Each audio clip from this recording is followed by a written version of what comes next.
Hi, this is the Nat.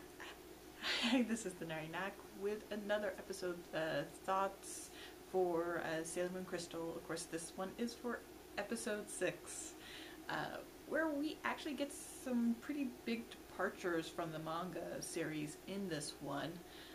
Of course, like the first half, it pretty much sticks rather closely to it. I definitely was kind of happy to see that with like the Four Kings, they bring up the whole fact that each one of them is supposed to be in charge of a different section of the world, with Zoisite saying that, you know, he's the European, is it commander or whatever, but he's in charge of Europe more or less. And of course this is like his kind of big episode.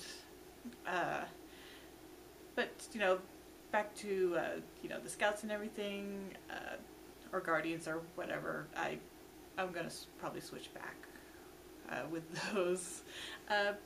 But you know, of course, with this episode, we do kind of start shifting focus and putting it on like a tuxedo mask and, you know, Usagi and that kind of relationship.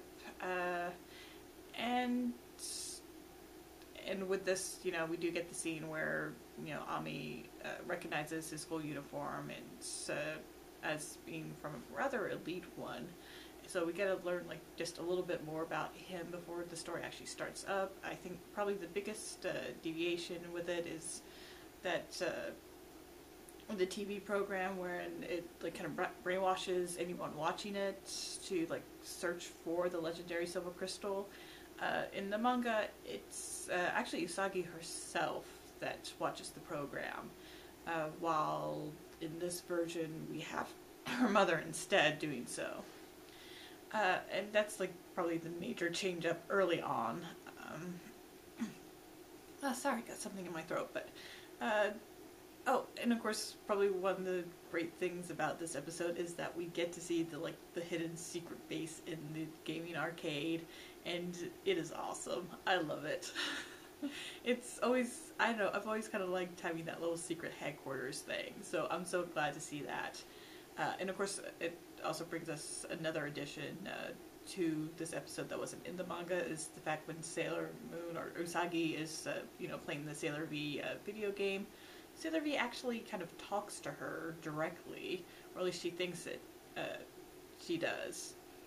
And, you know, that's not something that was there in the manga, though, you know, she does recognize that, you know, the moonstick that she was given, there's something very similar to it in the game, and that does play out more or less like it did in the manga, where, you know, seeing it in the game kind of gives her an idea of how to use it later on. But, you know, for Sailor V in general, this is actually a pretty good episode. I mean, if you haven't noticed, Venus is kind of my favorite.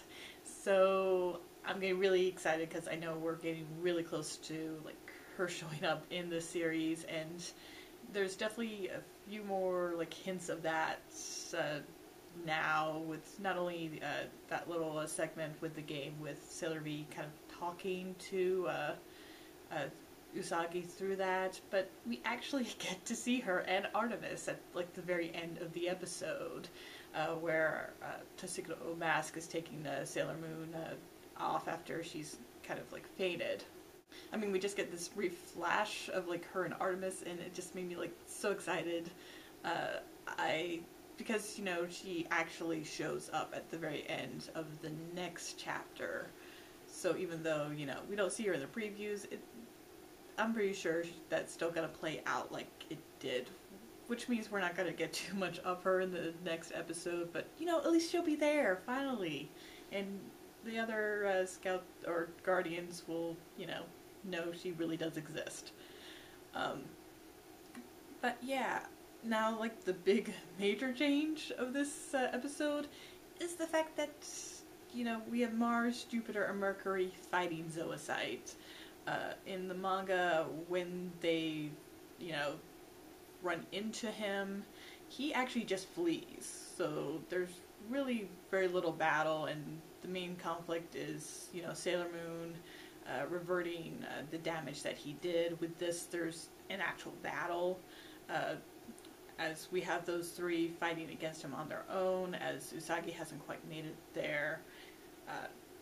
And of course, in the middle of this, we have Queen Beryl actually show up, coming in from the sky and, kind of announcing who she is and kind of what her plans are, and of course attacking Sailor Guardians that are there.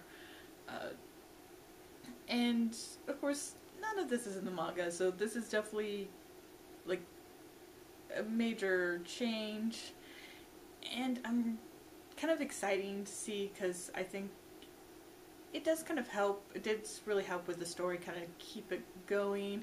It also, I think, helps with the overall story, so we get some of that information, and the Sailor Guardians, they know a little bit more than what they did. I mean, with this episode, they finally know that they're from the moon, or were sent from the moon by Luna. So we're starting to get to the point where everyone is starting to at least know a lot more what's going on, which of course is pretty exciting, because soon we'll be on that chapter where we get to see like the Moon Kingdom and everything. And of course, another change, even though the scenes in the manga and everything, but it's been changed up quite a bit in Sailor Moon Crystal, and that's that meeting of Usagi and Tuxedo Mask. As in the manga, Usagi, she's off on her own, but she's having her energy drained like everyone else who watched that program, but because she doesn't have that in the Sailor Moon Crystal, instead, she just kind of ran off, upset after Luna, tried to peg, what was going on Sailor, or on Tuxedo Mask. And, she just pretty much ran until she was about ready to faint. Of course, Tuxedo Mask is there, and he kind of like catches her before she really falls and hurts herself. And they actually have a talk. And what I like about it is that in the manga, it's mainly just like Tuxedo Mask encouraging, Usagi.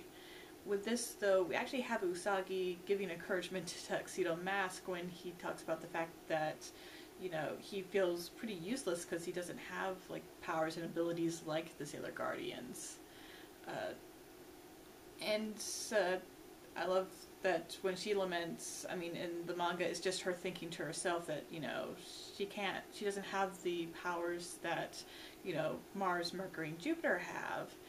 In this, she actually, says it out loud, and Tuxedo Mask, of course, brings up the fact that, he feels like she has a special ability herself, and the fact that she is kind of a good leader, and the fact that she's able to really kind of bring encouragement to other people. He says, make them smile, but I think it's definitely, encouraging others, which we see. I mean, she just did it with Tuxedo Mask, and she has done it before with, like, each of the Sailor Guardians, with just how she's been able to bring them together. And of course with this, we do learn that, Tuxedo Mask, he's figured it out. He knows Usagi's Sailor Moon. He had no problems with that. Usagi does, but that's fine. As with this episode, all that is finally, taken care of. So, because, she goes ahead and saves the day, and I'm really puzzled. I guess she has to have some kind of teleportation ability or something, because, her little talk with Tuxedo Mask is a good way away from the TV station where, the whole battle with the Sailor Guardians and Queen Barrow's going on. Yet, once she transforms, she's able to just basically instantly be there to save the day. But I guess that's just, Sailor Moon logic, whatever. Or manga logic, I guess. But yeah, she's able to go ahead and use the wand, and it looks like Zoiside got beat up pretty badly from it, as Queen Barrow has to like carry him off in her arms. But yeah, and that's like the end of that, as they finally retreat. And then we get like that scene, near the end of the manga with her returning, so that way, you know, she and Tuxedo Mask can be alone together. Tuxedo Mask helps her out again. This time, though, after she passes out, he goes ahead and he takes her back to pretty much his place. So she wakes up in his bed, alone, of course.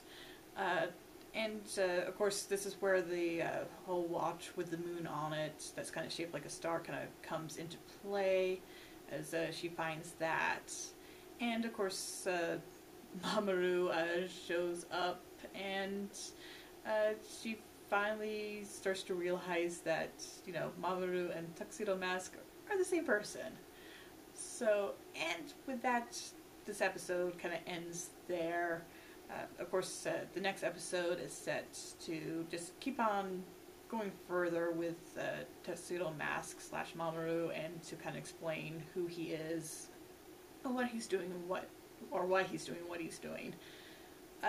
And overall, it's a good episode. I'm actually really excited to see some things changed up.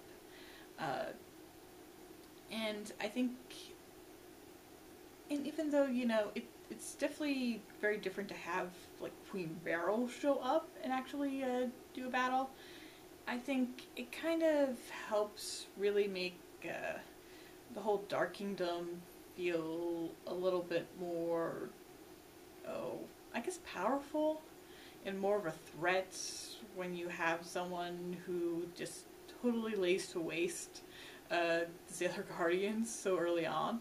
But of course,